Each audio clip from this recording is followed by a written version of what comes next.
Is the Chupacabra real?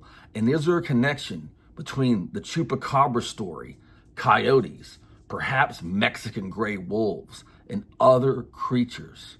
Is this tied into the blue dogs people show on their YouTube channels? And also, a great question to ask, is this a Chupacabra skull sitting on my desk? We're going to talk about this in a very special Dark Outdoors. Chupacabra is a strange case because reports of an animal called Chupacabra, the goat sucker that allegedly sucked the blood out of goats, started in Puerto Rico, made their way through Mexico, got into Texas in the United States, and it became something different altogether. The 1995 report and those early 90s reports in Puerto Rico were like, people said it was almost like an alien type creature. So most people blew it off as something that was, not real. However, photos, videos, strange roadkill started popping up around Texas and other parts of the South, and people called these creatures Chupacabras.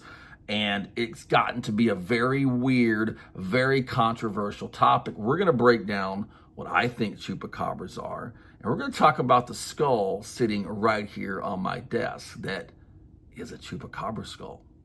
I'm going to get right to what I think these Chupacabras are, at least for the most part.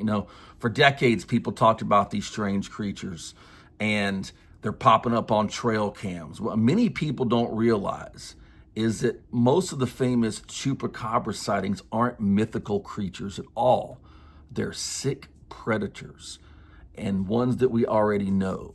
Coyotes, foxes, raccoons, suffering from severe mange. And here's why mange creates monster animals. It creates gray or bluish skin. The limbs can look longer because of the lack of fur, and it makes them kind of exaggerated looking. They have really gaunt bodies from starvation because they're in bad health. They have sort of a slow, stammering gait. They're not healthy, so they're not walking as well. It gives them kind of a creepy, monster-like feel. They have thickened skin sometimes and exposed ribs. And the number one Chupacabra that I see out there is the coyote. And they lose nearly all their hair when they have this mange condition.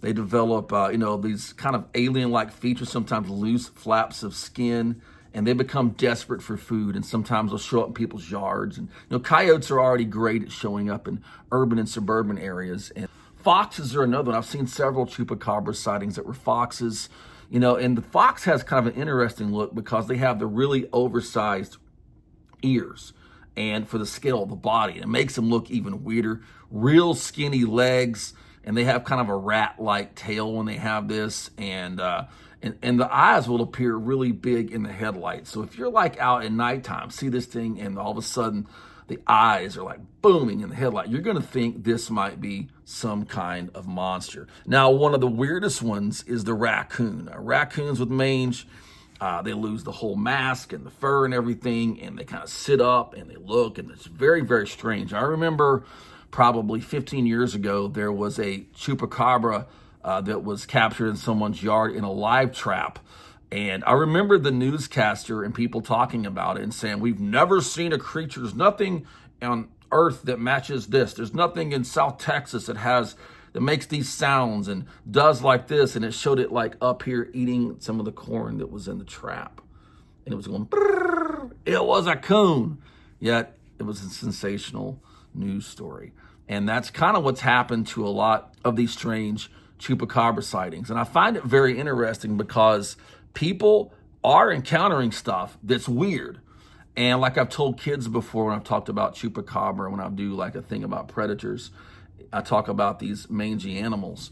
And I tell them, hey, you know what? There's not really a monster out there. But if you go out to your chicken coop at night and you hear something attacking your chickens, and it's one of these foxes with the big giant ears and if you shine it with the light, the big glowing eyes, all this stuff, it's going to look like a monster, but it's not really a monster. See, my problem with Chupacabra in general is it's not like one of the typical cryptid stories. Like Loch Ness goes back hundreds of years, or Mokele and Bimbe, or the Yeti or whatever. It's something that popped up in the 90s and the media got it bam, it's like when the internet birthed, Chupacabra birthed, and it became kind of all things to all people. But people definitely are seeing very, very strange creatures out there. Now, I don't want to knock that. People are definitely encountering really strange things out there in the woods. And I've actually had my own unique experience with this, because I'm going to talk to you about another creature that ties into Chupacabra, and it's one that's roaming around my house right now, okay? The domestic dog. I was out on the edge of a wooded area near town one night, and it's an area that I was doing some of my red wolf research in. So I would go out there quite a bit. I would have a recorder, and I would make a call. Well, I'm out there one evening late, and I had seen something. I was shining this area with my light, and I saw something low running through the brush. Didn't know what it was. Thought it might have been a coyote or a hog. It was about about this big, and I didn't think much about it. When I let my howl out, it howled back, and then all of a sudden it was a perfect, awesome looking night because the moon was really high, and right there in the moonlight was this animal with really big ears, and it looked really skinny and gaunt. And then when I shined it with the light, it ran off.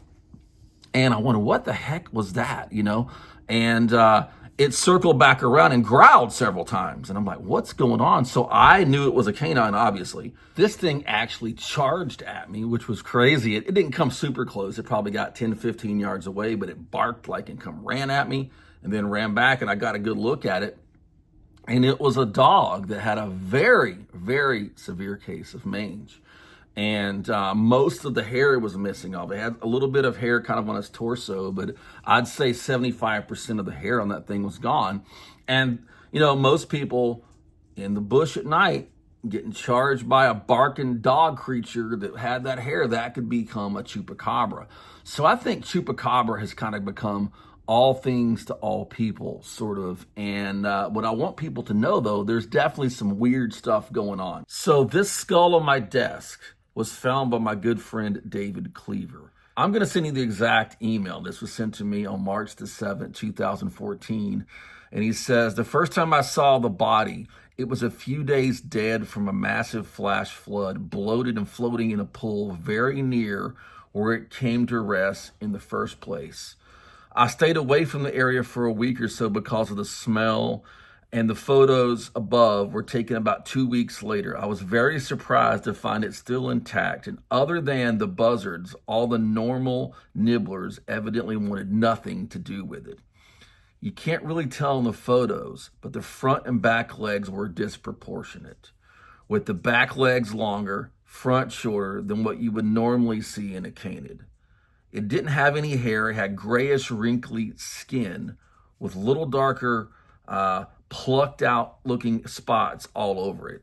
I looked at it pretty good while floating in the small pond, and by the time I came back, the skin was dry, faded in color and stretch. It was just a bizarre creature. Now, this is the result of what you're seeing, because David actually called me when I was out doing some other research in the hill country and asked if I want to go retrieve what was left of it. And I did.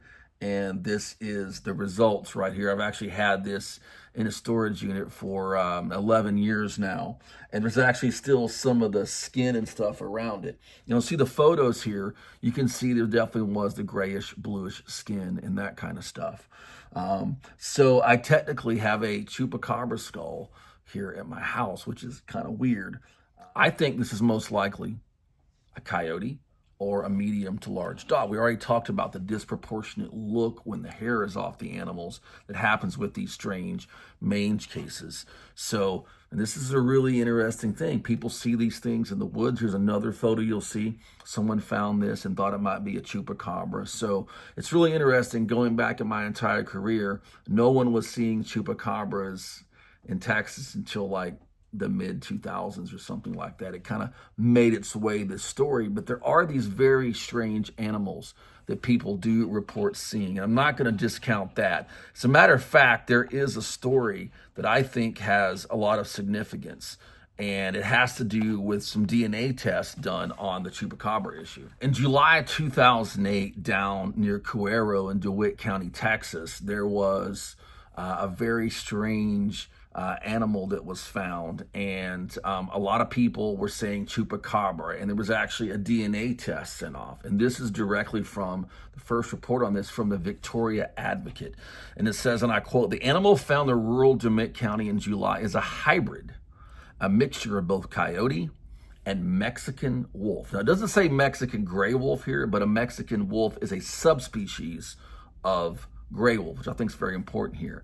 That is the conclusion of the University of California Davis Veterinary Genetics Laboratory after conducting DNA tests on a sample from the animal. And this is what a lot of people are kind of like centering their beliefs in these chupacabras and the offshoot blue dogs. I mean, you got people who think that the blue dog, which is another name for these mangy, coyotes and foxes, there are people saying because this genetic test, which was 2008, which was done way before a lot of the super modern technology on DNA, showed some hybridization with a, quote, Mexican gray wolf, that this is what causes this kind of thing. And I just want to say this.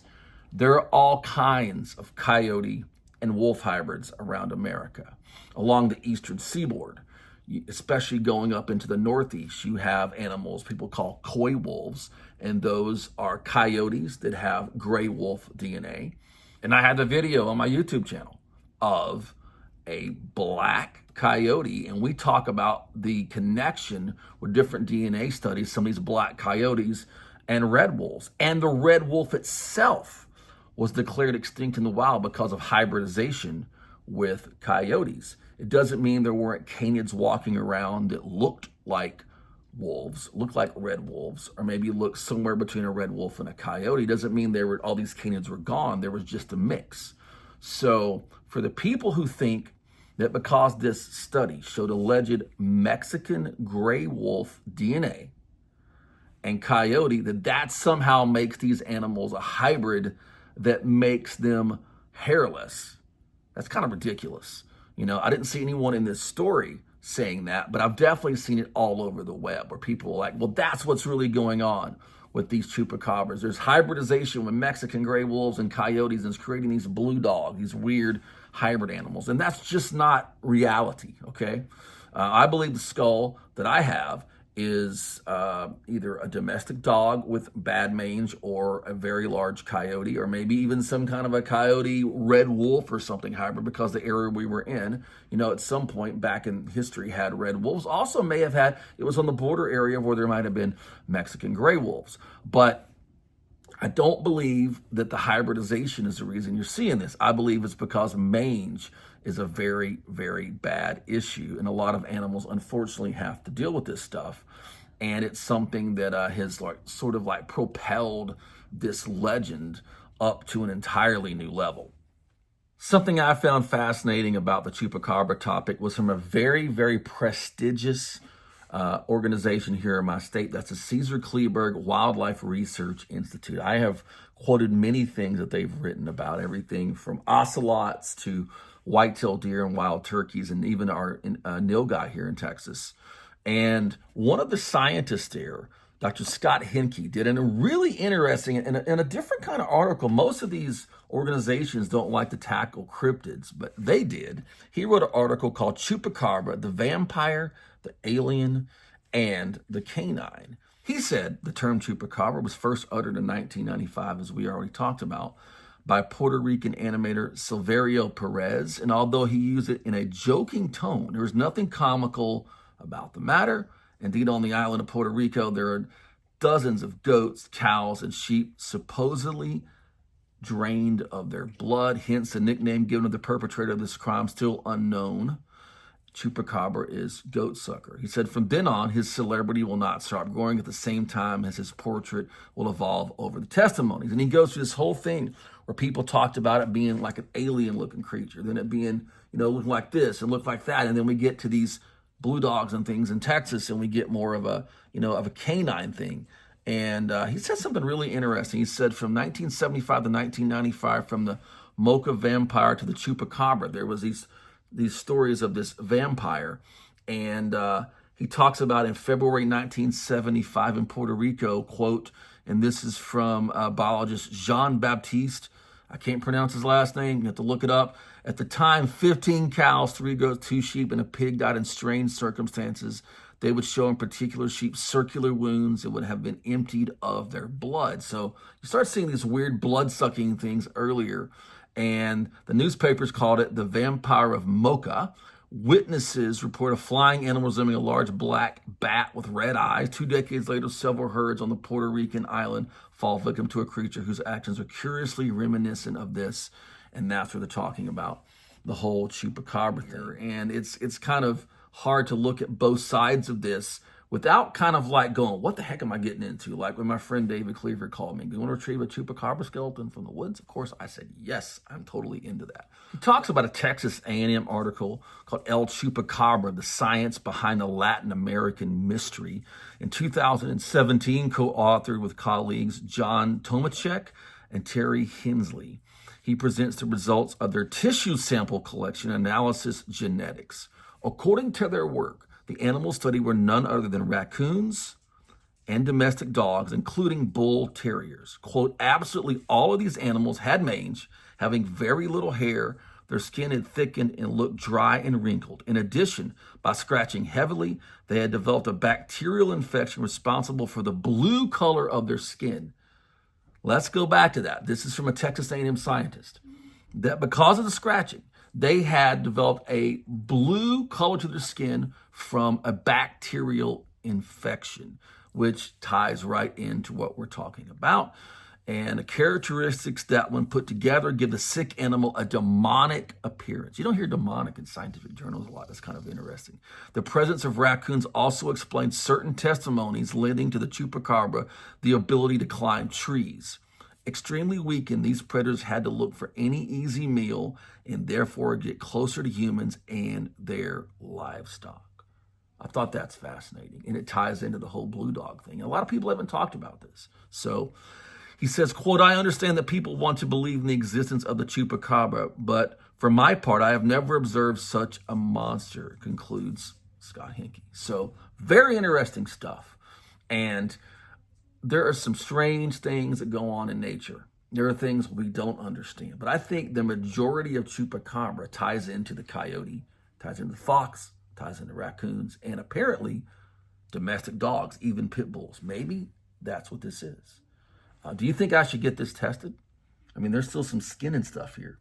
Do you think I should maybe send this off? I don't know if I have the budget for that. We'll see.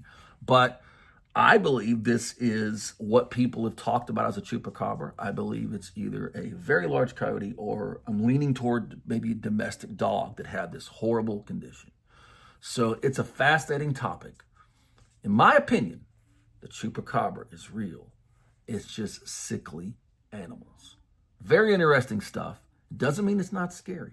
Like I said, I was in the woods one night and I, on 2 different occasions, 2 nights in a row, saw an animal. And the first night it charged at me, from a certain distance. And it was a dog that had mange. So what do you think about the Chupacabra? What do you think about the coyote link or the Mexican gray wolf link? Please leave your comments and subscribe to this channel. Chester Moore, wildlife and journalist and investigator. And we will continue on this dark outdoors path.